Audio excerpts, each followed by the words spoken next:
Hello guys, my name is Nisha Saini and welcome to Literary Heart. So guys, आज मैं जो आपको कराने जा रही हूँ वो है the middle English period. So guys, जो मिडिल इंग्लिश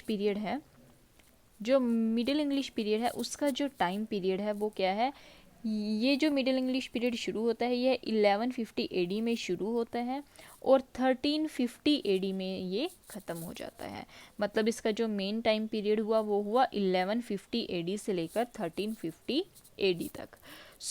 जो प्रीवियस वीडियो थी उनमें मैंने आपको बताया था कि जो एंग्लो नॉर्मन थे उन्होंने कैसे इंग्लैंड को कॉन्कर किया था और उसके बाद कैसे जो विलियम वन थे, जिसको विलियम द कॉन्करर के नाम से भी जाना जाता था, कैसे उन्होंने इंग्लैंड को अपने कब्जे में कर लिया था या वो इंग्लैंड के किंग बन गए थे। वही इसमें सारा कुछ बताया जाएगा। उसके बाद क्या हुआ, जो लिटरेरी तौर पर क्या वहाँ पे चेंजेस आए, कौन कौन से उस टाइम में इम्पोर्टेंट राइटर हुए, पोएट हुए, कौन कौन से उन्होंने इम्पोर्टेंट वर्क लिखे, तो वो सारा कुछ मैं आपको आज की वीडियो में कवर कराऊंगी। गाइज, एक चीज़ और मैं यहाँ पे बताना चाहती हूँ आपको कि इस एज से रिलेटेड जितनी भी इम्पोर्टेंट टर्म्स आएंगी, जो भी इस टाइम में इम्पोर्टेंट टर्म्स, मतलब कि जैसे कि एलिटरेटिव पोइट्री क्या होता है ना, रोमांसेस क्या होते हैं, क्रॉनिकल्स क्या होते हैं, या फिर इसमें एक दो इम्पोर्टेंट टर्म्स और आई हैं जैसे मैग्ना कार्टा क्या था, और उसके अलावा एक जो सबसे इम्पोर्टेंट थी कि डॉम्सडे बुक को यहाँ पे इस एज में हम देखेंगे, पढ़ने को मिलती है हमें। ये जितनी भी टर्म्स हैं इनको मैं आपको एक अलग से वीडियो बनाऊंगी, उस वीडियो में मैं आपको ये सारी चीज़ें कवर करूंगी ताकि आपको समझने में ईजी रहे सब कुछ।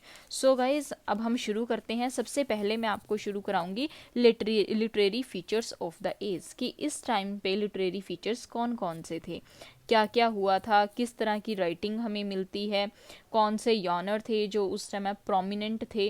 वो चीज़ें हम कवर करेंगे। सबसे पहले है द ट्रांजिशन की अगर हम बात करें, ट्रांजिशन होता क्या है, ट्रांजिशन बोलते हैं हम परिवर्तन को, चेंज को।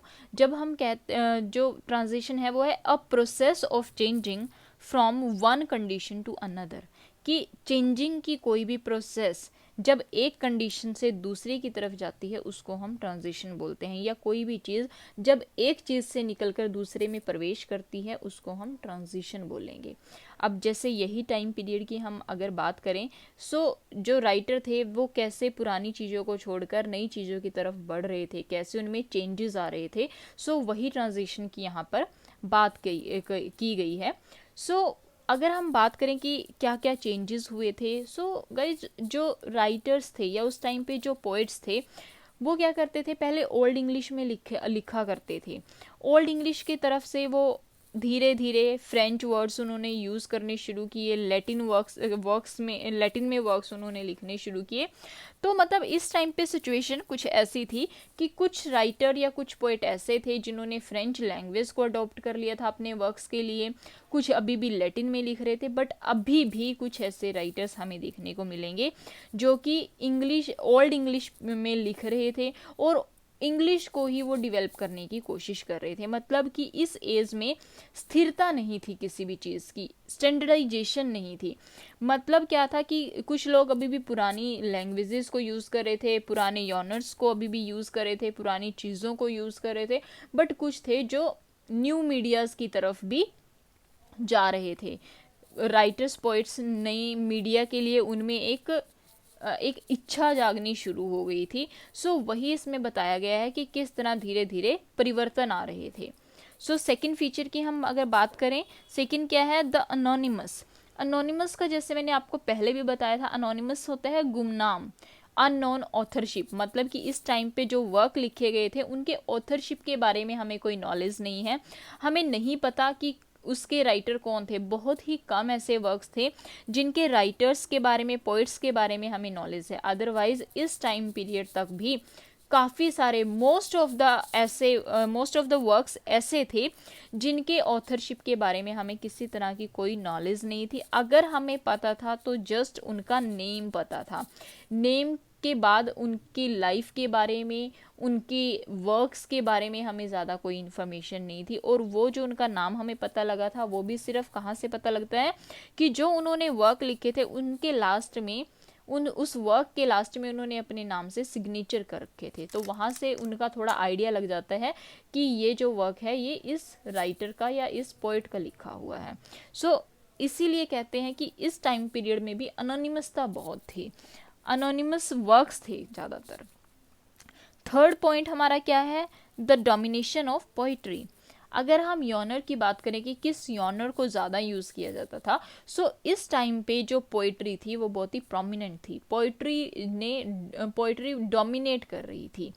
इस टाइम में क्या हो रखा था कि जैसे क्रॉनिकल्स भी लिखे जाते थे, रिलीजियस पोइट्री, डाइडेक्टिक पोइट्री लिखी जाती थी, रोमांसेस लिखे जाते थे, तो ये सब वर्स फॉर्म में लिखे जाते थे।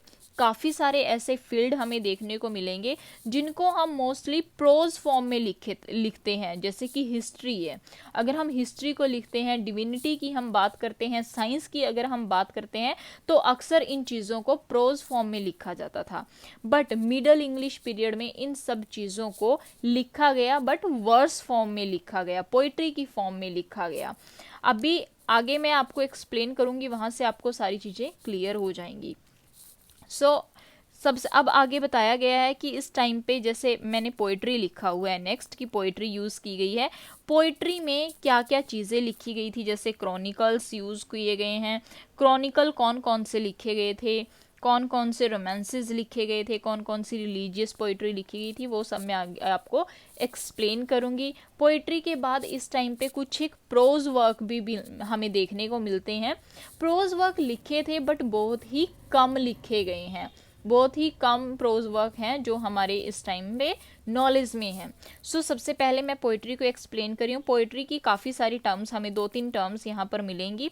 सो उनको मैं, वो जो स्पेसिफिक टर्म होंगी, जैसे ये क्रॉनिकल है हमारे पास, क्रॉनिकल एग्जैक्टली होता क्या है ये मैं आपको नेक्स्ट वीडियो में ही कवर कराऊंगी। आज मैं थोड़ा सा इसका जस्ट आपको इन्फॉर्मेशन दूंगी कि एग्जैक्टली क्या होता है, डिटेल में इसको नेक्स्ट वीडियो में हम कवर करेंगे। सो पोइट्री की अगर बात करें, सबसे पहले है हमारे पास क्रॉनिकल्स। क्रॉनिकल्स किसको बोलते हैं, जब कोई भी इम्पोर्टेंट हिस्टोरिकल इवेंट्स होते हैं, इम्पोर्टेंट हिस्टोरिकल इवेंट्स को जब हम क्रोनोलॉजिकल ऑर्डर में एक जगह एक बुक में लिखते हैं तो उसको हम क्रॉनिकल्स बोलते हैं। क्रॉनिकल्स बेसिकली क्या हुआ, जब हम हिस्टोरिकल इवेंट्स को क्रोनोलॉजिकल ऑर्डर में लिखते हैं उसको हम क्रॉनिकल्स बोलते हैं। सो इस टाइम में सबसे पहला क्रॉनिकल क्या था हमारे पास, लेजमन्स ब्रूट। लेजमन्स ब्रूट, लेजमन का लिखा हुआ एक वर्क था ब्रूट। सो ये वर्क के बारे में मैंने कुछ आपको आगे इन्फॉर्मेशन दे रखी है। वो क्या है कि ये जो वर्क था ये 1205 के आसपास लिखा गया था, और किसके द्वारा लिखा गया था, लेजमन के द्वारा लिखा गया था। और ये जो लेजमन था वो एक मॉन्क था, मतलब कि ये जो वर्क है वह 1205 में एक मॉन्क के द्वारा लिखा गया था, जिसका नाम क्या था, लेजमन। ये जो वर्क था इसमें इसको 16,000 लाइंस में लिखा गया था, मतलब कि एक बहुत ही लेंथी वर्क था, जिसकी पूरी टोटल लाइंस कितनी थी, 16,000 लाइंस थी। और वो जो लाइंस थी वो कौन सी लाइन थी, एलिटरेटिव लाइन थी। एलिटरेटिव लाइंस में इसको लिखा गया था। अगर आपके पास क्वेश्चन आता है कि ब्रूट को किस फॉर्म में लिखा गया है, ये जो वर्क था लेजमन का ब्रूट, इसमें कौन से फॉर्म को यूज़ किया गया है, तो आप क्या बात कहोगे कि एलिटरेटिव लाइंस को इसमें यूज़ किया गया है। एलिटरेटिव लाइन क्या होती हैं वो नेक्स्ट वीडियो में हम बात करेंगे।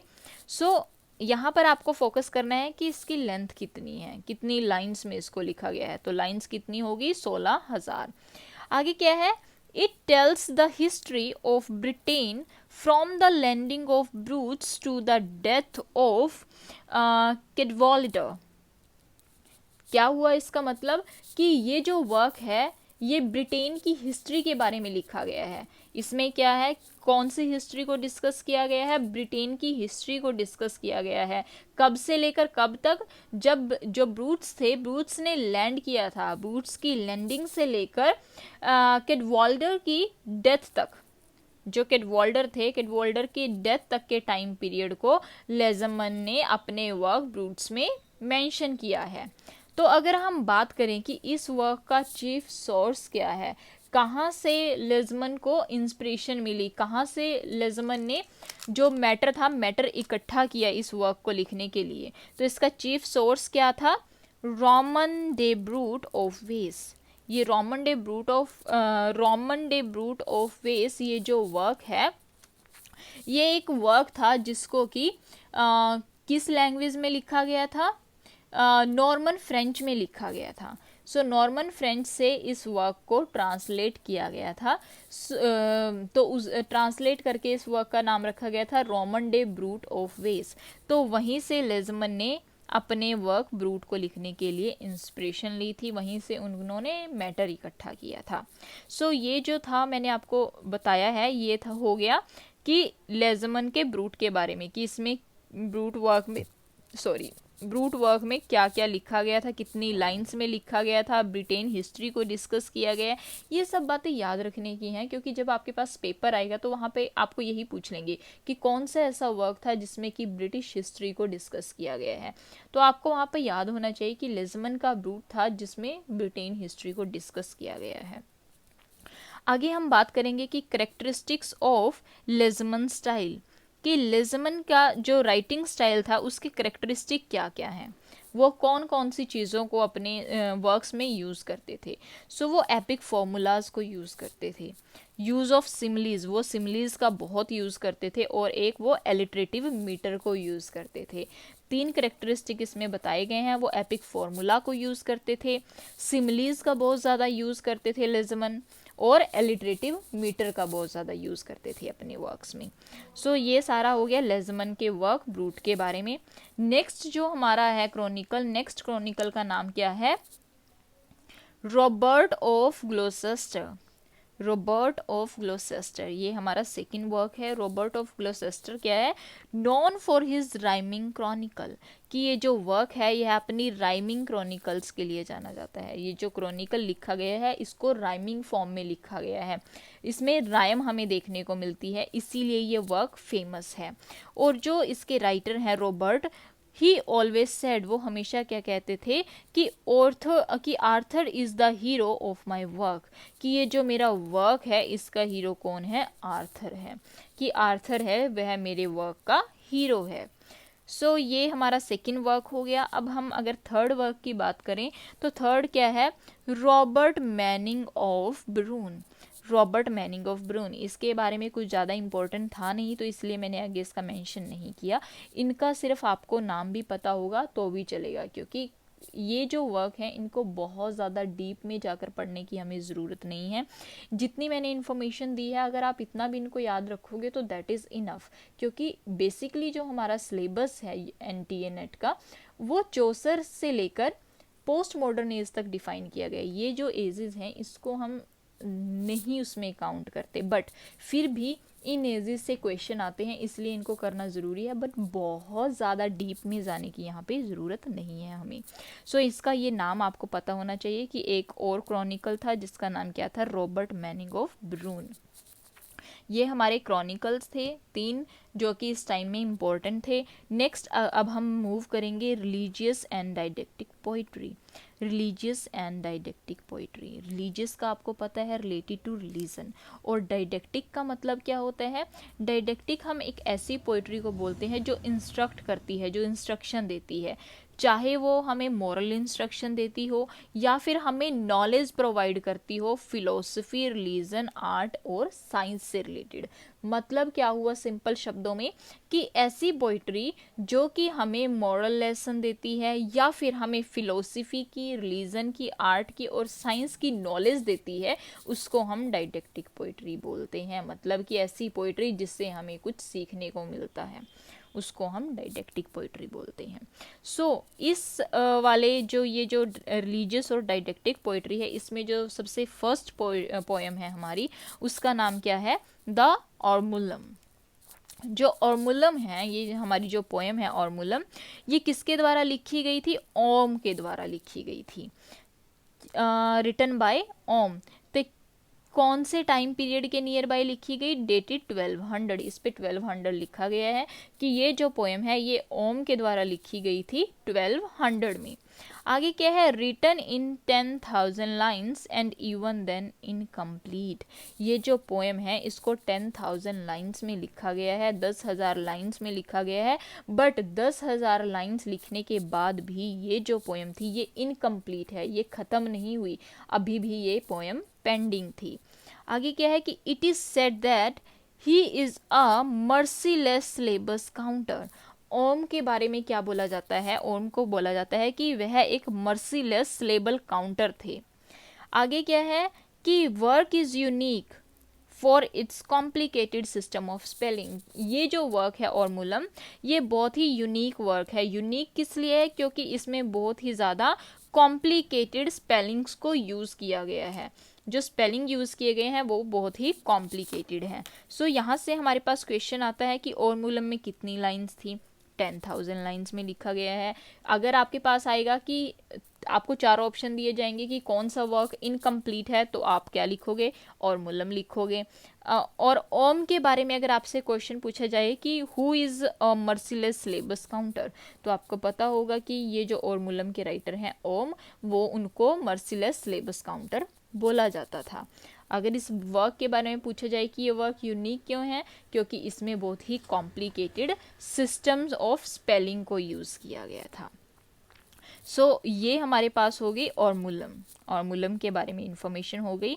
नेक्स्ट अब हम मूव करेंगे the owl and the Nightingale. The owl and the Nightingale ये बहुत ही इंपॉर्टेंट पोएम है, अगर आपको करना है तो अब तक मैंने जितनी भी आपको कराई हैं उसमें से आप the owl and the Nightingale की समरी जरूर पढ़ लेना एक बार, क्योंकि इसमें से क्वेश्चन आ जाते हैं आपके पास।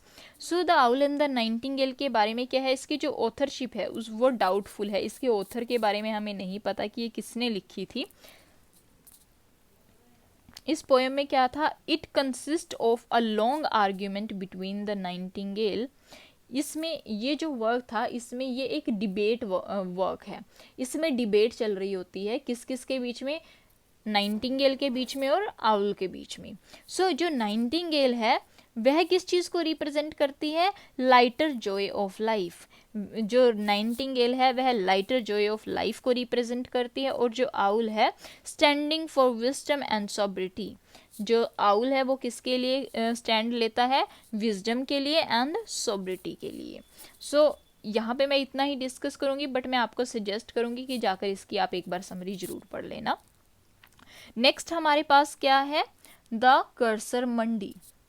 जो कर्सर मंडी है ये एक रिलीजियस बुक है of encyclopaedic nature. Encyclopaedic nature क्यों बोला गया है इसको, पहले हम पूरी लाइन पढ़ लेते हैं, then I will explain you. कि a religious work of encyclopaedic nature treating almost all the old and new testament stories. मतलब क्या हुआ कि ये जो वर्क है ये एक रिलीजियस बुक थी, इसको एनसाइक्लोपेडिक नेचर इसलिए बोला गया है क्योंकि इसमें काफ़ी सारी स्टोरीज को लिखा गया है।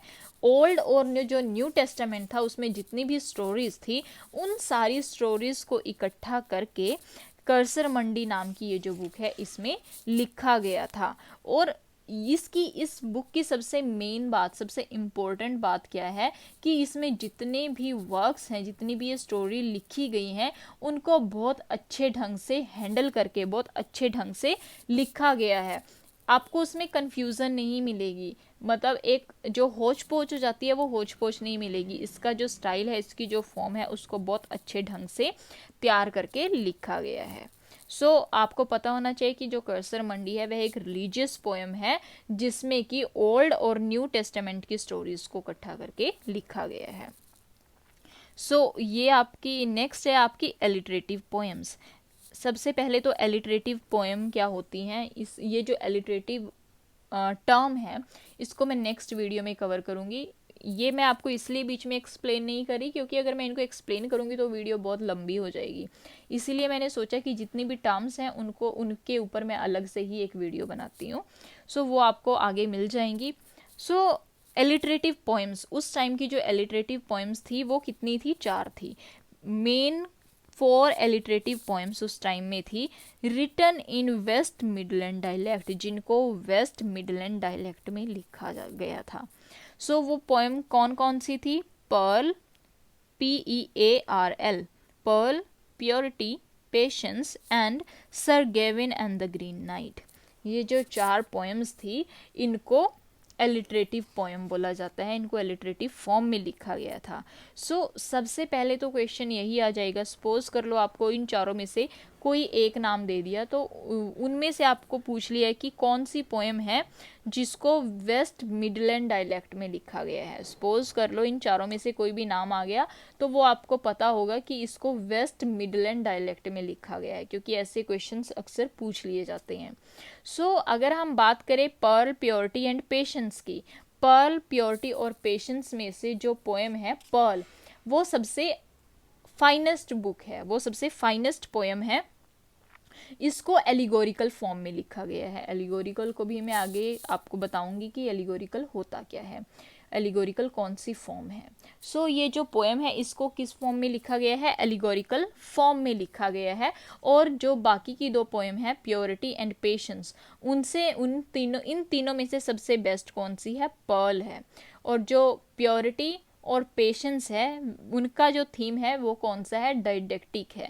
मतलब कि मैंने आपको जैसे पहले भी बताया था, जिनसे हमें कुछ सीखने को मिलता है, जिनसे हमें मोरल लेसन्स मिलते हैं, उनको हम बोलते हैं डायडेक्टिक पोइट्री। सो प्योरिटी और पेशेंस है वो किस थीम पर बेस है? डायडेक्टिक थीम पर बेस है। और ये जो पर्ल है, पर्ल के मुकाबले ये थोड़ी सी कम इम्पोर्टेंट है। सो अगर हम बात करें sir Gawain and the Green night, sir Gawain and the Green Knight, ये मिडल इंग्लिश, ये एक रोमांस है, इसको रोमांस फॉर्म में लिखा गया था। बट फिर आप सोचोगे कि इसको हमने एलिटरेटिव पोएम्स में क्यों लिखा है? क्योंकि एक ऐसा रोमांस था जिसमें कि एलिटरेटिव लाइंस यूज़ की गई थी। सो इसीलिए इसको मैंने एलिटरेटिव पोएम्स में लिखा है। So sir Gawain and the Green Knight ये सबसे इस टाइम का जो सबसे बेस्ट रोमांस था, इसको सबसे बेस्ट रोमांस में लिखा माना जाता है या ऐसा कंसीडर किया जाता है। मैंने आपको बताया था कि एक तो आउल एंड द नाइटिंगेल की समरी आपने पढ़नी है, एक sir Gawain and the Green night को आपने ज़रूर स्टडी करना है, क्योंकि इसमें से आपको काफ़ी इंपॉर्टेंट क्वेश्चन मिलेंगे, वो हमारे पेपर में अक्सर पूछ लिए जाते हैं। So sir Gawain and the Green night सब ने ज़रूर पढ़ना है एक बार। सो ये हमारी हो गई एलिटरेटिव पोएम। नेक्स्ट हम मूव करते हैं द रोमांसेस। रोमांसेस की अगर हम बात करें, are classified according to subject, मतलब कि जो रोमांसेस हैं इनको हमने 4 पार्ट्स में डिवाइड किया है। और किस बेसिस पे हमने इनको डिवाइड किया है? इनके सब्जेक्ट मैटर के बेसिस पे। मतलब क्या है, अगर हम बात करें कि रोमांसेस में क्या होता है, बेसिकली आपको किसी की ब्रेविटी के बारे में बताया जाएगा, कुछ स्टोरीज हैं, किसी की एडवेंचर स्टोरीज हो गई, उन चीज़ों के बारे में बताया जाएगा। रोमांस को मैं नेक्स्ट वीडियो में प्रॉपर बताऊंगी कि क्या होता है। सो अगर हम रोमांसेस की बात करें, इनको 4 पार्ट्स में डिवाइड किया गया है। जैसे कि सबसे पहला क्या है? The matter of England. Matter of England है डील विद इंग्लिश हिस्ट्री, ये इंग्लिश हिस्ट्री के साथ डील करता है, एंड इट्स हीरोज़, और इस टाइम में जितने भी हीरोज़ हुए हैं उनके बारे में ये डील करता है। कहने का मतलब क्या हुआ?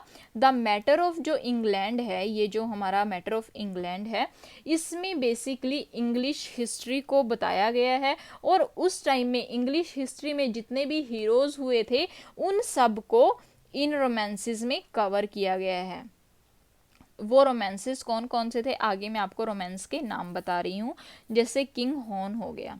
किंग हॉर्न क्या है? किंग हॉर्न भी एक रोमांस का नाम है।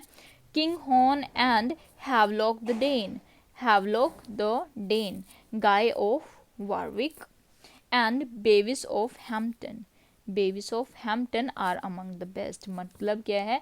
अगर हम मैटर ऑफ इंग्लैंड की बात करें, सबसे पहले आपको पता होना चाहिए कि मैटर ऑफ इंग्लैंड में इंग्लिश हिस्ट्री को डिस्कस किया गया है, और इंग्लिश हिस्ट्री को डिस्कस किया गया है। उसके बाद 4 रोमांसेस थे जो इस टाइम में फेमस थे, इस सब्जेक्ट से रिलेटेड, मैटर ऑफ इंग्लैंड से रिलेटेड। वो कौन कौन से थे?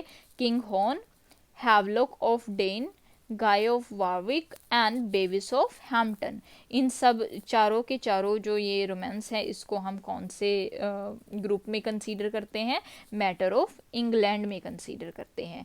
नेक्स्ट हम बात करेंगे मैटर ऑफ ब्रिटेन की। जो मैटर ऑफ ब्रिटेन है ये किस से कनेक्टेड है, किंग आर्थर से कनेक्टेड है। किंग आर्थर का आपने नाम सुना होगा सबने। सो मैटर ऑफ ब्रिटेन है, इसमें जितनी भी स्टोरीज हैं वो किंग आर्थर से रिलेटेड हैं, किंग आर्थर के ऊपर बेस्ड हैं। सो कौन कौन से रोमांसेस इस ग्रुप में लिखे गए थे, Arthur and the Merlin, Arthur and the Merlin, Ywain and Gawain, Morte d'Arthur and Sir Gawain and the Green Knight are best. मतलब कि इस ग्रुप के ये जो चार रोमांस हैं, Arthur and Merlin, Ywain and Gawain, Morte d'Arthur, Sir Gawain and the Green Knight, इनको best romances कहा गया है। और इसी में एक और रोमांस है जिसका नाम है सर ट्रिस्ट्रम। सर ट्रिस्ट्रम है, इसको वर्स काइंड ऑफ रोमांस बोला गया है इस ग्रुप का।